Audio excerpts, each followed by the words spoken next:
All, thank you, Devashish, for the wonderful introduction. And thank you, the Department of History of Class. My regards to respected Father Gandhian John, HOD, Department of History, the faculty members of history, the coordinators of the lecture, speaker, students. So,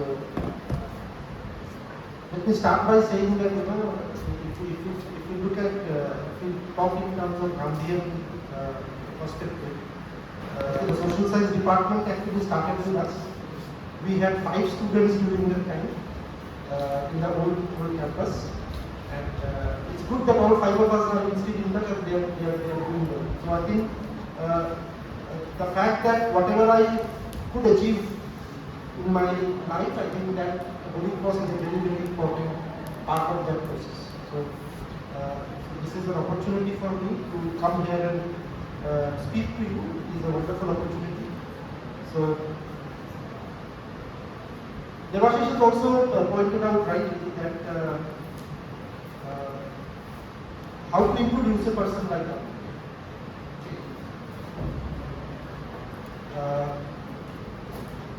See, in our generations, I can say our generation because I think I'm at 20 years older than the students. But when we talk, okay, there are lot of followers. Okay, national, international, lot of movements, peace movements across India and across the globe has been inspired by Gandhi.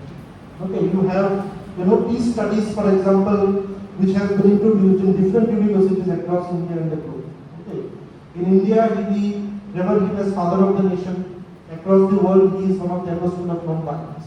When, in fact, Gandhi was writing, and Gandhi's popularity, political popularity, look at the period, okay, say 1920s to 1940s, till he passed away, one of the most volatile periods in history. Not only in India, because it was also across the globe. We were fighting for independence. On the globe, world was, we were introduced to nuclear weapons for the first time, and that was during when Gandhi was alive. Okay. So it was one of the most volatile periods in history. Okay. So there was a lot of paradoxes which generated of Gandhi. So he was called as a reformer, he was called as a politician, he was called as a strategist. Okay. Even the Western world took to Gandhi a number of times. Okay. Many of the Western movements, many of the Western scholars looked at him as almost a modern reincarnation of Christ, because of the circumstances in which we were living at those times, particularly European countries. Okay. Then there is also the element of appropriation. Appropriation means we try to label Gandhi according to our own conveniences. And that is also a very, very recurring feature that we have. So different, whether it is political elites, whether it is social reformers, whether it is social movements, we try to generally appropriate it according to our own conveniences. There are numerous appropriations of Gandhi. Okay. And as he mentioned, Gandhi himself mentioned that one of the most consistent things about my thinking is my inconsistency. He was not a theorist. Okay, he was not an academician. He was not a philosopher. Okay, so deciphering Gandhi is a very, very difficult phenomenon. Okay, and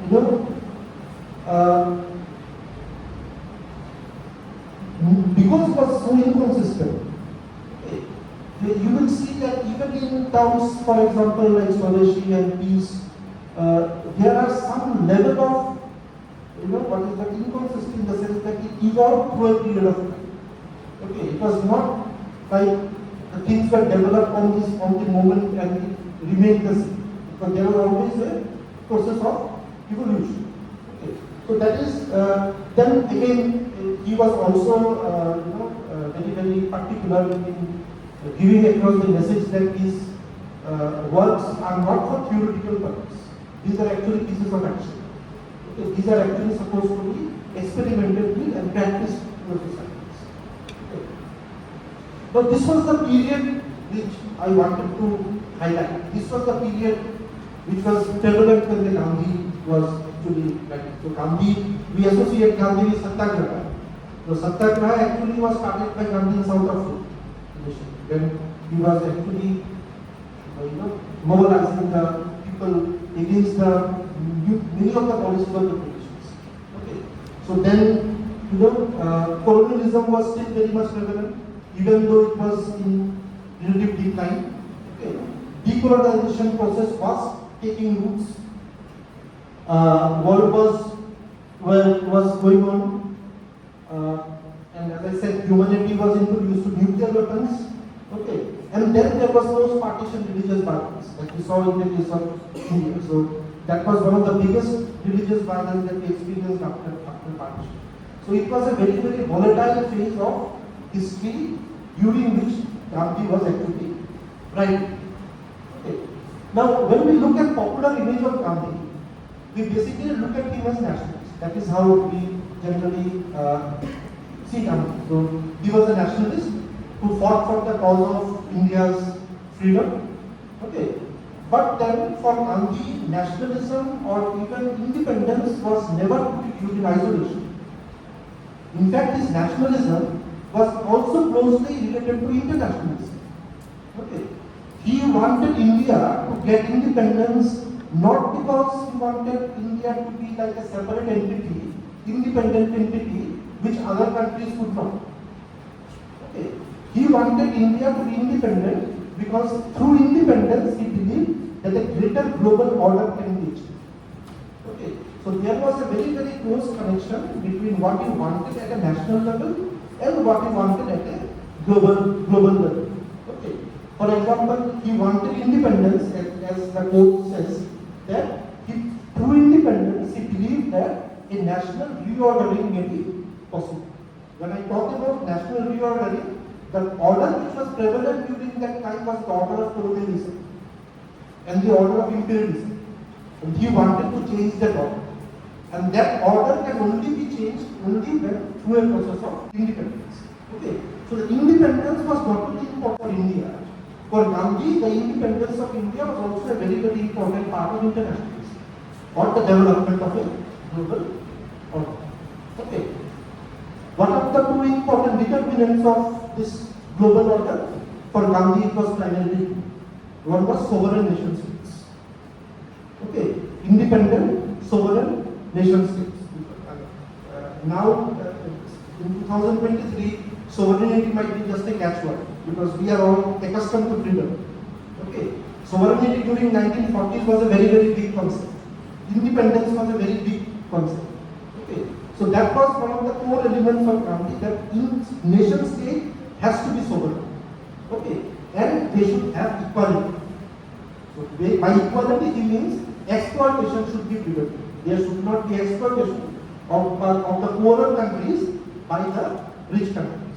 So sovereignty and equality are two of the very important prerequisites of the development of the global order. And we said that Britishers through colonialism process have exploited not only politically, but they have also exploited us spiritually, morally, economically. I mean, you must have read about Bhadravai Babaji, trade theory, and how there was this huge influx of wealth which has been taken away from India to the British Empire. That is why his core starting point of criticism of developing a moral order was the end of colonialism. So it is almost like he tried to attack the evil at its roots. Okay, so as long as the process of colonialism is existing, the moral order or the order which Gandhi visualized can never be successful or never be realized. Okay. Now, every political, he was not a political thinker, but if you look at every social scientist or every philosopher, there is a tendency that we generally try to deconstruct them by going at a stepwise. Okay, first of all we talk about human nature, individual, then we talk about go little broader, we talk about the nation state, and then we go little bit further, we talk about the global order. For Gandhi, that was also very, very similar. In fact, Gandhi's conception of a global order was also very, very rooted on his conception of the nation, of the human beings, or human being. And here, if you look at these quotes, you will see that there is a lot of similarity between Gandhi's conception of human nature and how the idealists actually understood human nature. Idealist basically means the group of scholars who immersed in the world scene between the two world wars, between the First World War and the Second World War. The League of Nations was developed. So the philosophical arguments supporting the League of Nations was actually developed by these group of scholars who were called idealists. So they have a very, very positive view of human nature. So he believed that, he said that I refuse to believe that human nature will go downslide. Okay, that human nature is always downwards. In fact, he said that human nature is continuously in a process of evolution, and one of the most important elements that differentiates a human being from a brute is somebody who has like animal instincts. The only thing that differentiates a human being from a brute is basically violence. Because what non-violence, according to Gandhi, non-violence teaches us the power of restraint. And that is that restraining power actually separates us from animals or brutes. Okay. So he has a very, very positive view about human nature. It is not what we call a Hobbesian. Okay. Have you heard about Thomas Hobbes? So, political science students will be aware. So it was a non-Hobbesian view of human nature. Hobbes has a very negative view about human nature. He said that human beings are basically very selfish, very egoistic, brutish. Okay, Gandhi had a very, very different view. And his conception of human nature also actually drove his conception towards anarchy. Now, anarchy is a very, very important conception of Gandhi. Okay, because starting from human nature, then anarchy, that leads to what he calls as a global order. Okay. Now, anarchy has been defined in social sciences by different schools of thought. Okay. Two of the most common schools of thought which define anarchy is one is by realism. Okay. They argue that anarchy is basically the absence of regulatory mechanism about the state.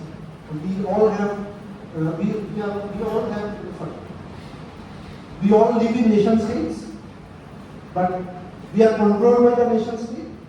But above the nation state, there is no control. So nobody controls the nation state. So that is what realism calls as anarchy. So since nation states are not controlled by anybody, the only mechanism which the nation state have to survive is power. Okay. So that is why we see that war happens. That is why conflicts happens. Because what is war and conflict is thus necessary. It is an after effect of the drive for power. When two nation states are competing for power, the logical outcome will be war. Okay, so war is actually driven by anarchy. Liberal also has a very, very similar argument. Liberalism is little optimistic than realism. They argue that anarchy is there, but peace is possible in anarchy. Peace is possible by collective security. If all countries come together, develop a membership, develop a global organization, they actually promise to help each other, develop trade, develop interdependence, then anarchy, peace can be developed. But the common thing about both this conception of anarchy is that they understand anarchy along with the understanding of the state. For example, both these theories argue that anarchy is there on the basis of from the point of view that nation state are the primary actors. Okay, anarchy is existent along with the existence of the nation state as the primary actor. Understand? For Gandhi, anarchy is very, very different. He called the anarchy as enlightened anarchy. Okay, so anarchy for him is not not a sense of what is that called unregulation. Okay, it It is not like the state of nature, which Hobbes had said. It is not a situation where there is no control, no authority. Okay. For Gandhi, anarchy means the absence of the nation state itself. So whereas the Western scholars define anarchy along with the presence of the nation state, for Gandhi anarchy means the very absence of nation state. Okay. But when we talk about nation state, he is not talking about nation state as a geographical entity. He is talking about nation state as an agent of influence. For example, he is asked what is basically power. Power is a mechanism which is used by the state to control us. Isn't it? So that is why we remain under control. Because there is some sense of authority which the nation state holds. Okay. But suppose we have, but if individuals become so perfect, become so self-regulated that it does not need control, then there is no need for power. And if there is no need for power, then there must not be a need for nation state. Okay, there are many thinkers, and here I would also want to, there is a lot of similarity here between Gandhi and Marx, for example. Because both these thinkers, what they do, they look at state as a medicine, like it is almost like a medicine. Okay, so you require medicine only when there is a disease. Okay, and these thinkers argue that state is there just because there are problems. If a society without problems does not need a state, it is almost like a medicinal thing. So you need medicine only when you have disease. If you have a healthy body, you basically don't need to have any medicine. So state is like that. So in enlightened anarchy, you basically don't need any authority. People can be self-regulated. If you are self-regulated, there is no need of authority. If there is no need of authority, there is also no need for a state. So for him, enlightened anarchy basically means the absence of nation state, not as a geographical entity, but as an element of influence. Okay. So how can this enlightened anarchy be possible? He visualized that India after independence can be a part of that enlightened anarchy if it becomes an ideal democracy. Okay, so democracy again is very, very important. So how does it define that democracy? He said that democracy should be decentralized. Decentralized means there should not be a centralization of power. Power should be residing among everybody. Self-sufficient, self-administered, interdependent, cooperative village republics. This is his vision of India. Okay. He did not visualize India in the modern sense of visualize in the context of nation state. He told them they should be self-sufficient republics. Okay. Power should be decentralized. There is no need for authority. So since there is no need for authority, there is no need for a regulatory mechanism. So there is no need for a state. Okay. Now, how is this possible? That is how where it brings in this notion of satyagraha. Now, satyagraha is something which we have been exposed to. We know it. Basically, it means holding on to the truth. So, satya means truth. Agraha means holding on to something. Okay, holding on to something so tight that it becomes a part of your life. Okay. So for him, satyagraha is actually firmly holding on to truth. It is not a negative activity. Okay, so if you go to the next slide, for example,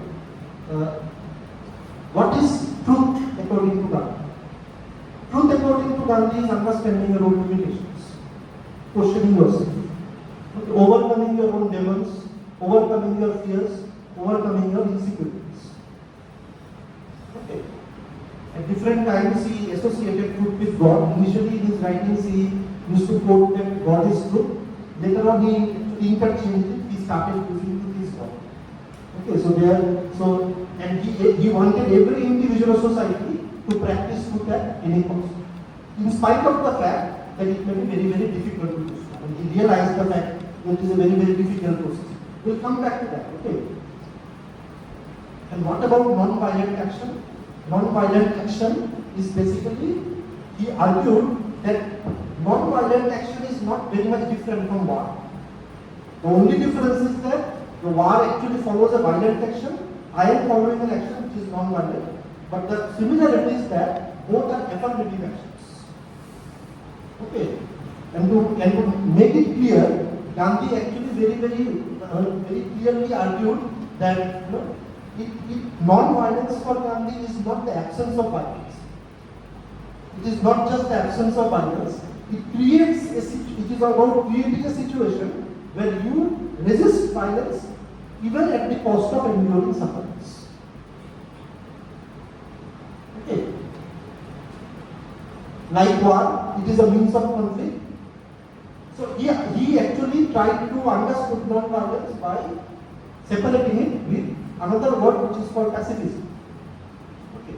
He said that non-violent action is even more challenging than pacifism, because pacifism is like aloofness. Okay. Pacifism is like, okay, there is a war going on. I don't like war. I am a non-violent person. I don't like war, so I will not be a part of this. This is like a negative conception of pacifism. For Gandhi, non-violent is more than that. It is affirmative action. I don't like war, but still I will engage it, but I will engage it without taking war. Irrespective of the fact that I may endure suffering. Okay, so it is not aloofness, it is actually taking affirmative action. The only difference is that you take that action by recourse to non-violence. So, coming to non-violence, his whole conception of peace is also related to that. Okay, this peace is not a negative peace. It is a positive conception of peace. By negative peace basically means for Gandhi, peace does not mean absence of violence. So mere absence of violence does not mean peace. Okay, a very famous Norwegian theorist called Johan Gandhian. He actually was also Gandhian. He was inspired by a lot of Gandhian thinking. He very famously quoted that absence of violence should not be confused with absence of conflict. There may be conflict even in case of absence of violence. So what is peace for Gandhi? Peace is actually going even one step further. Creating conditions of brotherhood. Okay. Creating conditions of peaceful conditions, creating conditions of cooperation, okay, so that conflicts can be resolved by peaceful means. Okay. It is not that non-violence means if I don't engage in violence, I am a non-violent person. For me, non-violence is imbibing the notions of non-violence so that brotherhood or cooperation can be developed among human beings. What about means and end? If you look at Satyagraha, for him, Satya or the truth is the end. And the only possible means to that end can be non-violence. Okay, so his conception of means and ends is that means should always justify the end. Okay, end should not be justified by means. Okay, so in that case, it is very different from many contemporary thinkers. Every political philosophy, every thinker has a particular, for example, catchword. For example, utilitarian, if you have heard about Bentham. For Bentham, was a political philosopher. For Bentham, the catchword was happiness. For him, the state should promote happiness to people. How it promotes happiness, that is not the concept of Bentham. Means is not relevant for Bentham as long as happiness is. Marx, what is a just society? Just society is the end of exploitation of the proletariat by the bourgeoisie. How you go to the just society? If necessary, you can go through violence. That violence is justified according to Marx if the society becomes just, or if the society becomes unexploited. So means does not matter much to Marx as long as the end is reached. Realism, many times we see realism always looks at power. Power as an end in itself. How you achieve that power doesn't matter. Okay. So there are even in our everyday life we use these famous phrases, everything is fair in love and war. Okay. So So means doesn't matter as long as the end is actually fulfilled. For Gandhi it was very, very different. For him, end or satya actually needs no justification. It's no justification in itself. But means, non-violence, should be justified on two grounds. It should be justified not only through means, on the context of means, but also in the context of itself. Non-violence in itself should be justified, and it should be justified also by the end which I am going to deliver through the non-violence. Okay. During Second World War, Gandhi came across this question, or came across his mind that should India be supporting the Japanese when they were actually willing to fight the British. Gandhi was very adamant on against it. He said that a just society cannot be developed through violence. I mean, if the Japanese helps us, maybe we will get an independent India, but it will be again a foreign thing. So when he spoke about Kuhn Swaraj, he said that Kuhn Swaraj for me is not only, our society may be imperfect, but it is always better than a foreign thing. And particularly if that foreign rule comes to the means of violence. What are the principles which nation states may follow, or satyagraha principles may follow in the interstate behavior? He categorized certain things. I think some of the most important ones are, for example, respecting the opponent, willing to, there should be an element of trust, the cause should be just. Okay. There should be an honest dissemination of information, and that is also some practice which we follow even in contemporary times. We'll talk about that later. Okay. Willingness to make sacrifices. So basically what he's saying, that these are the principles which interstate may follow, or states may follow in their negotiation with each other. This is almost like extending the principles of satyagraha from the national discourse to the interstate discourses. How does he view a global order? For him, the global order should be a federation of friendly independent states. Okay. It should be a federation of friendly independent states where there is primacy to sovereign equality. As I have said, sovereign nations which are treated equally. Okay. So that should be the primary basis. Membership in world organization should be universal. Why did he pick out this point? Because during that time, only the British Commonwealth members were basically part of organizations. The other colonies which were captured by the colonial powers, they were never given that due recognition. So organizations should be universal. There should be a world police force which should be trained on the methods of non-violence. Okay. There should be world police force out of contribution from different states which should be trained on the methods of non-violence. Countries should not only practice democracy within, but also develop a foreign policy where the same practice is also extended to other countries.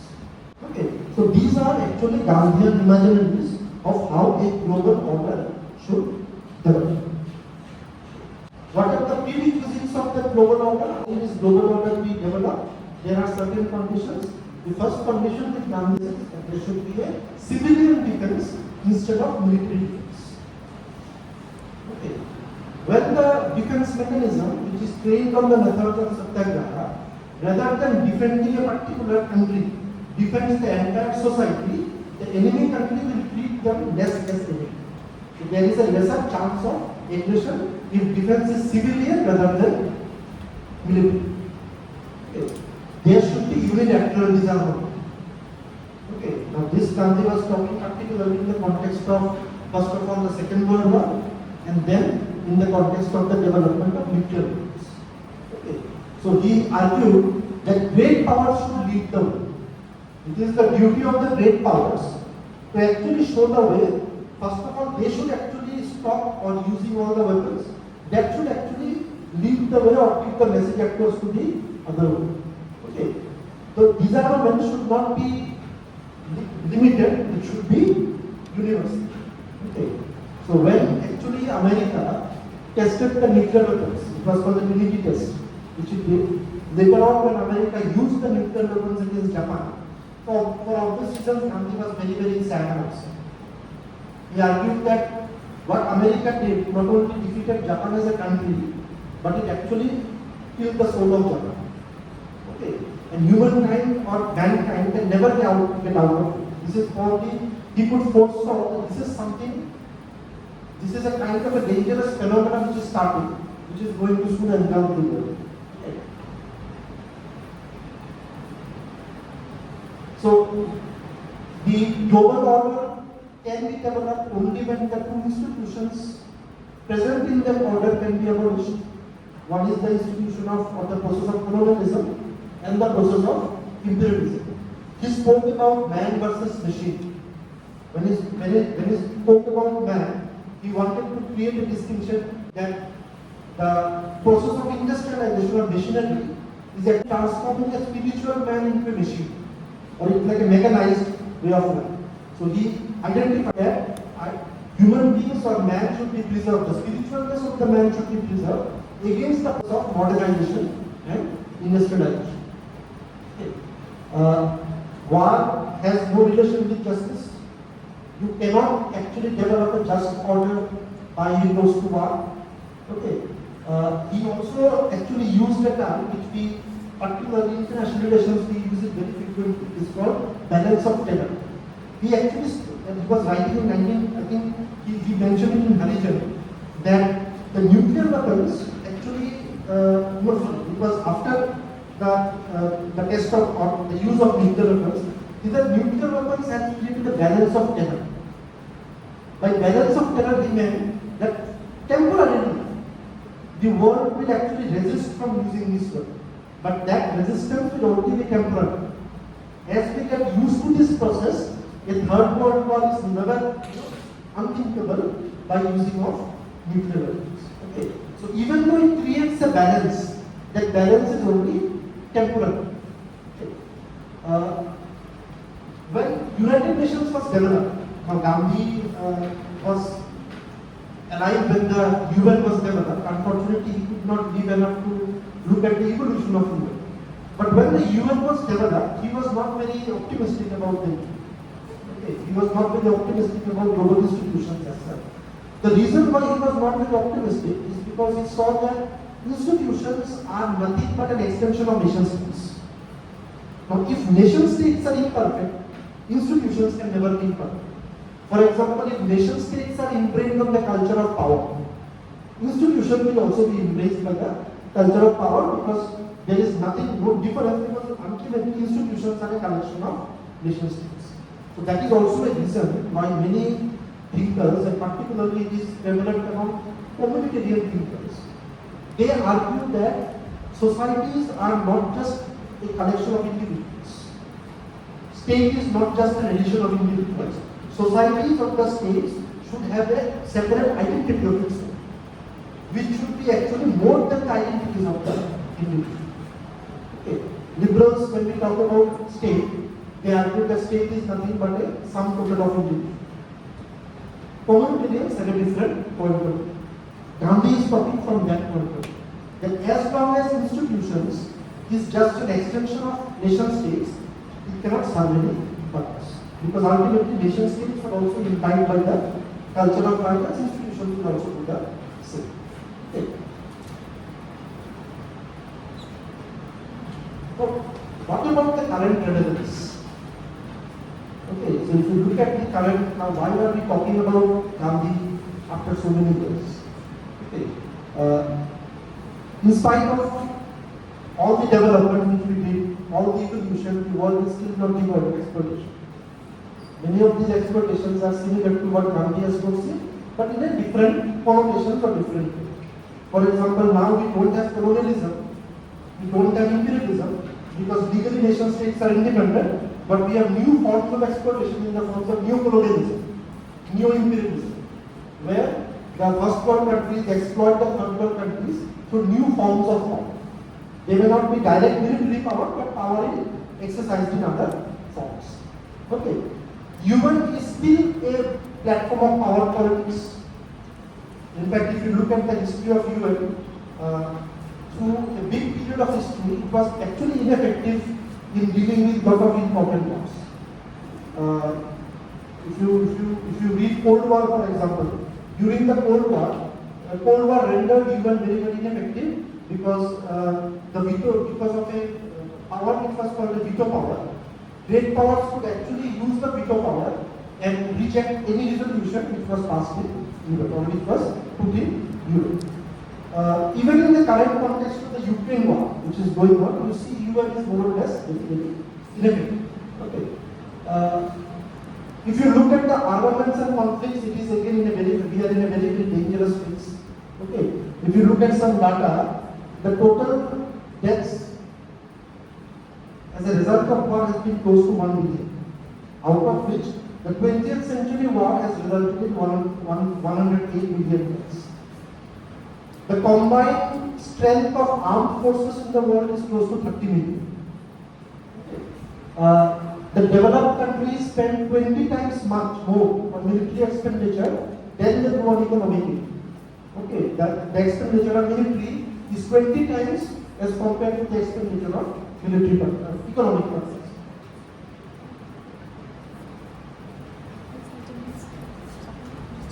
Wars, conflicts are still very prevalent. There are still close to 6 or 7 unresolved conflicts which are going on. If you look at Ethiopian civil conflict, which is going on since 2018, it itself has led to more than 6 lakh deaths. Okay. There are close to 14 wars, 22 minor conflicts, besides innumerable clashes and conflicts.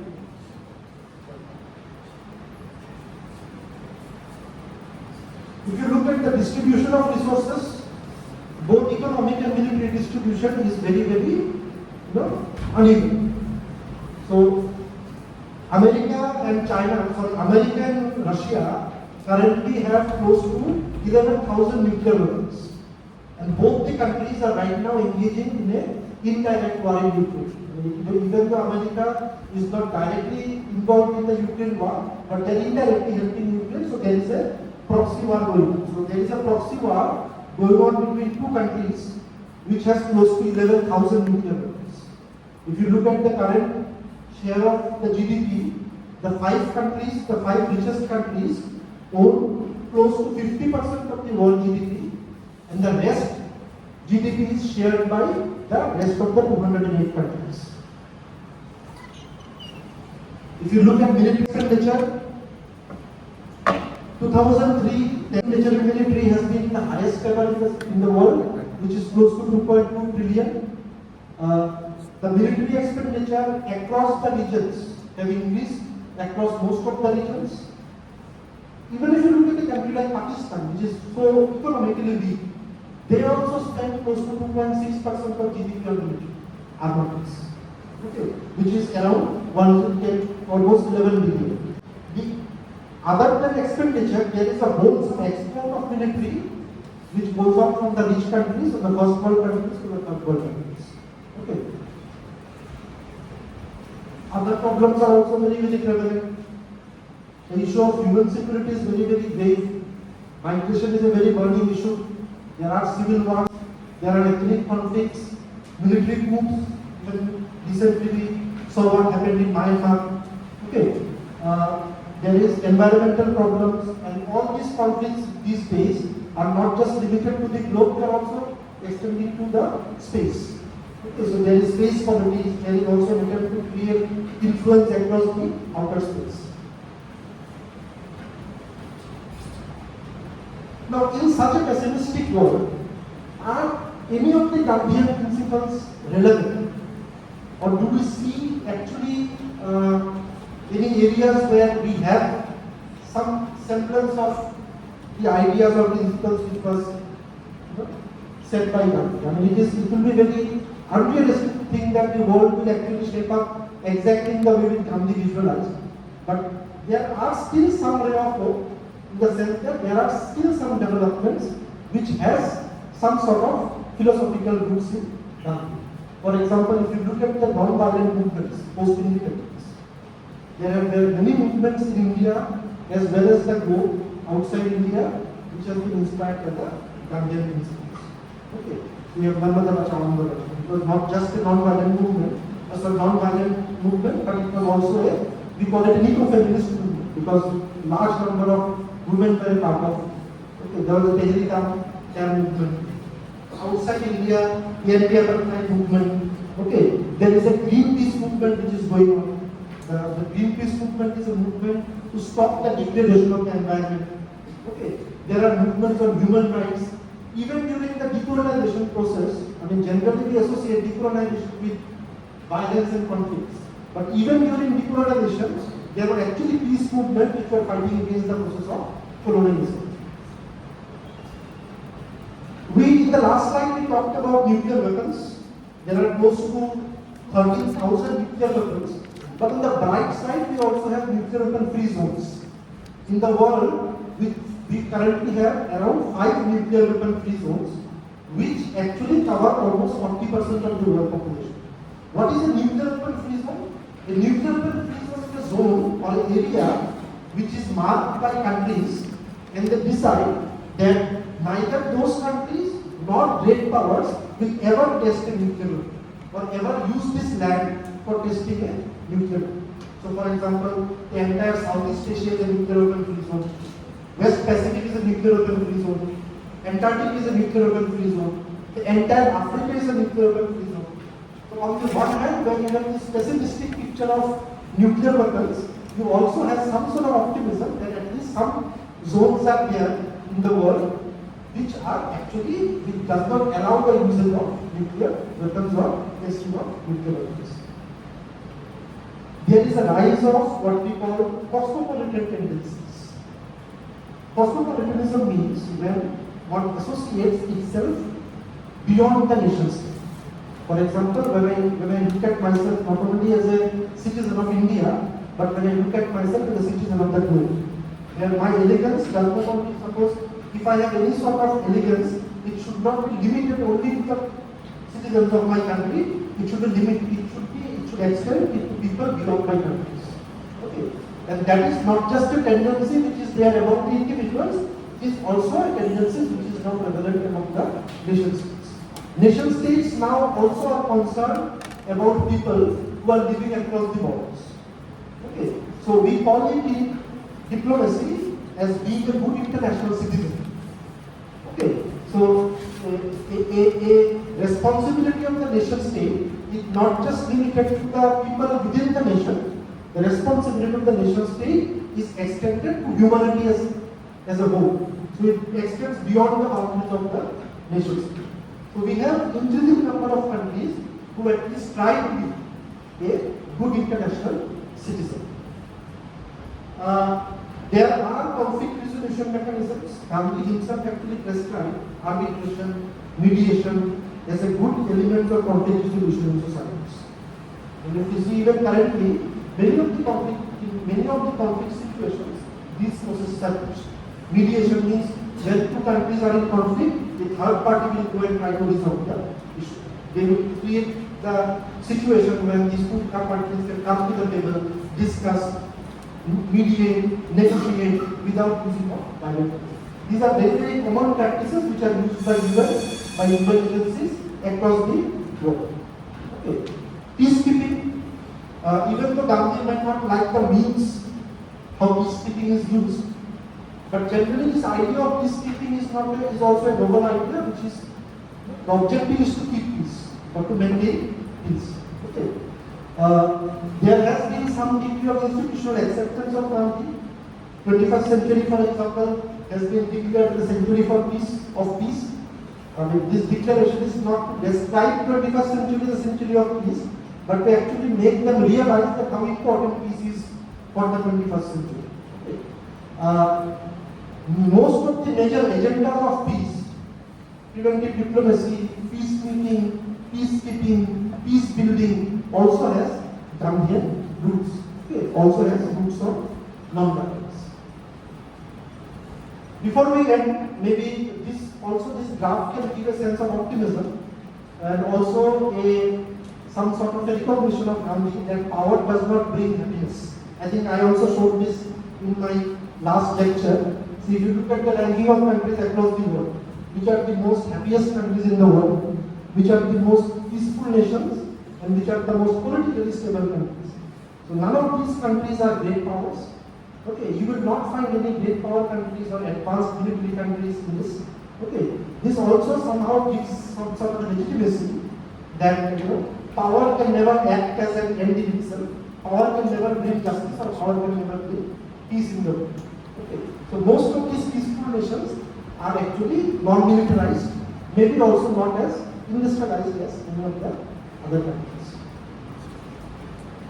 Okay, so this is, I think I went a little fast because the number of slides were more, but if you have any questions, you are free to ask.